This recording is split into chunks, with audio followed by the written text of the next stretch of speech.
बोलिए सत्यनारायण भगवान की जय। एक तुलसी पत्ता की पूरे छिक्का ठीक। उद्धत कोटि दिवाकराभमनिशं शंखं गदां पंकजं चक्रं बिभ्रतिमिन्दिराव सुमति संसाविपाश्रुद्वयं कोटिराङ्गदहार्य कुण्डलधरं पीताम्बरं कस्तुलिप्तं रक्षचिह्नं भजे ध्यानार्थे चतुष्पाणिं समर्पयामि। ओम विष्णवे नमः विष्णवे नमः विष्णवे नमः। एक धने मिशान रेखा सम्राट सर्वसंगे सर्वसुतम पुराणिकम खलु ऋचा पशु तब से अच्छा कि मैं प्रसिद्ध वचितम प्रसोद मिच्छामि गद्वस महामुने।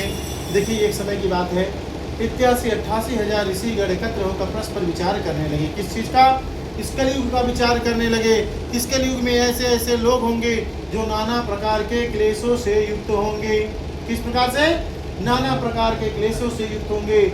तो सभी लोग आपस में विचार करने लगे कि अगर ऐसा होता रहा तो क्या होगा। इतने में नारद जी इस मृत्यु लोक पे भ्रमण कर रहे थे और देखते हैं कि यहाँ पे जितने भी मनुष्य नाना प्रकार के क्लेशों से युक्त हैं, बाप बेटे का नहीं पट रहा है, सास बहू का नहीं पट रहा है, या नाना प्रकार की बातें, पंडित जी कुछ बोलते हैं तो सामने वाला कुछ करता है, तो नाना प्रकार के दोष हैं जो बताने योग्य नहीं है, ऐसा कर रहा है। तो नारद जी सोचे अगर ऐसा होता रहा तो ये संसार कैसे चलेगा।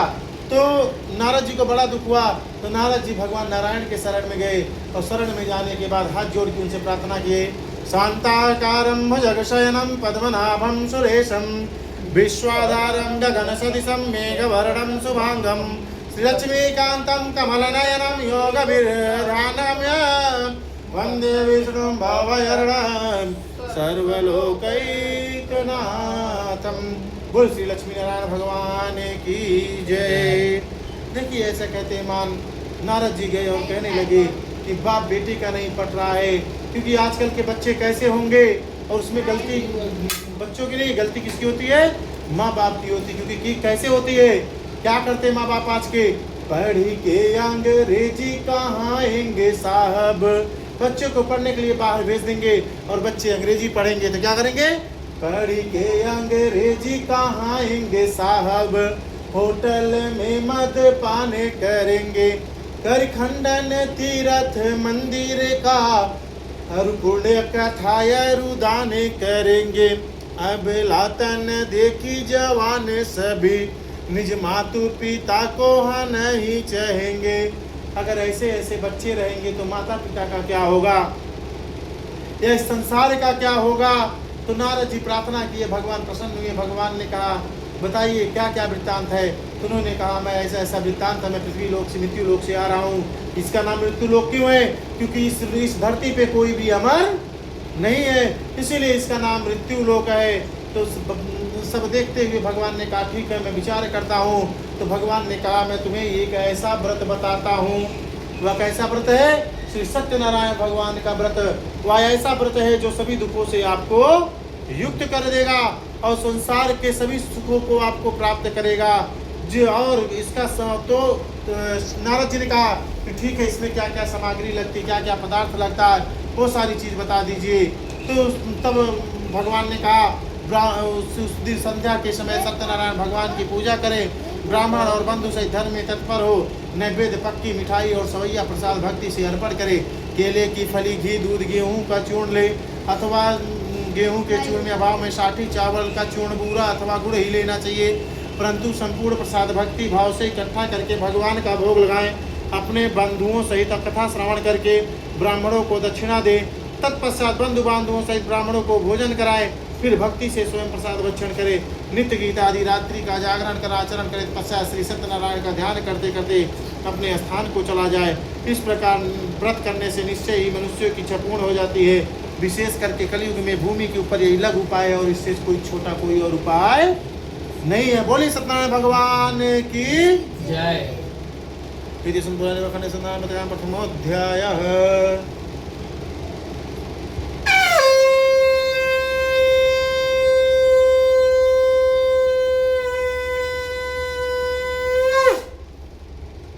श्रीमन्नारायण नारायण नारायण भजमन नारायण नारायण नारायण। देखिए हाँ उसको उसमें डाल दीजिए, फिर दोबारा दीजिए। अब आगे इस व्रत को जिसने किया बताता हूँ। सूत जी बोलिए, ऋषियों, जिसने पहले समय में इस व्रत को किया, अब मैं बताऊंगा। सुंदर काशीपुर नगर में अति निर्धन ब्राह्मण रहता था। वो भूख और प्यास से बेचैन हुआ नित्य पृथ्वी पर घुमा करता था। और ब्राह्मण से प्रेम करने वाले भगवान ने ब्राह्मणों को दुखी देखकर बहुत ही दुख हुआ, तो बूढ़े ब्राह्मण का रूप धारण करके उसके पास जाकर आदर से पूछा, हे विप्र, नित्य दुखी हुआ क्यों पृथ्वी पर भी घूमता है? तो हे श्रेष्ठ ब्राह्मण, यह सब मुझसे कहो, मैं सुनना चाहता हूँ। तो ब्राह्मण बोला, मैं बहुत निर्धन ब्राह्मण हूँ, भिक्षा के लिए पृथ्वी पर निकलता हूँ। हे भगवान, यदि आप इसका उपाय जानते हो तो कृपा कर कहो। वृद्ध ब्राह्मण बोला, सत्यनारायण भगवान मनचाहे फल को देने वाले हैं, इसलिए हे ब्राह्मण, तू उनका पूजन और व्रत कर, जिसको करने से मनुष्य सब दुखों से मुक्त हो जाता है। तो ब्राह्मण ने कहा कि आज भिक्षा मांगने से जो भी धन प्राप्त होगा, उससे हम दूसरे दिन सत्यनारायण भगवान का पूजन किए और भगवान की कृपा से बहुत से धन मिला और सत्यनारायण भगवान का पूजन किया, जिसके प्रताप से वह सभी दुखों से मुक्त हो गया और जब तक इस संसार मेरा सुख भोग किया, अंत में वैकुंठ को चला गया। उसके बाद उस ब्राह्मण से इस व्रत को आगे एक लकड़हारे ने किया। वह लकड़ी का गट्ठर लेके सर पे जा रहा था और देखता है कि आगे जितने भी मनुष्य नाना प्रकार से, यहाँ पे एक ब्राह्मण की कुटिया रहती थी, वह महल कैसे बन गया, वह कुटिया महल कैसे बन गया। महल में जाता है, पूजन करता, हाथ जोड़ के प्रार्थना करता है और ब्राह्मण से पूछता है, ब्राह्मण देवता, ये सब कैसे है? तो ब्राह्मण देवता सारा विधि विधान उसको बताते हैं कि आज जो कुछ भी है सभी सत्यनारायण भगवान का दिया हुआ है। यह ऐसा व्रत है जो संतान, संतति इत्यादि सभी चीज़ों को प्राप्त करता है। लकड़हारे ने कहा, मुझे भी बताओ, मुझे भी इस व्रत को करना है, मुझे भी इस व्रत को करना है। तो सारा विधि विधान उन्होंने उनको बता दिया और लकड़हारे ने संकल्प किया, लकड़ी बेचने से जो भी धन प्राप्त होगा उससे हम श्री सत्यनारायण भगवान का व्रत करेंगे। और दूसरे दिन जब लकड़ी बेचा, लकड़ी बेचने से जो भी धन प्राप्त हुआ उससे वह सत्यनारायण भगवान का पूजन किया और पूजन करने के बाद सभी दुखों से युक्त हो गया और प्रभाव लकड़हारा से युक्त हुआ, संसार का सुख भोग कर वैकुंठ को चला गया। इसलिए सत्यनारायण खंड सत्यनारायण बदकथायाम द्वितीय अध्याय। बोलिए सत्यनारायण भगवान की।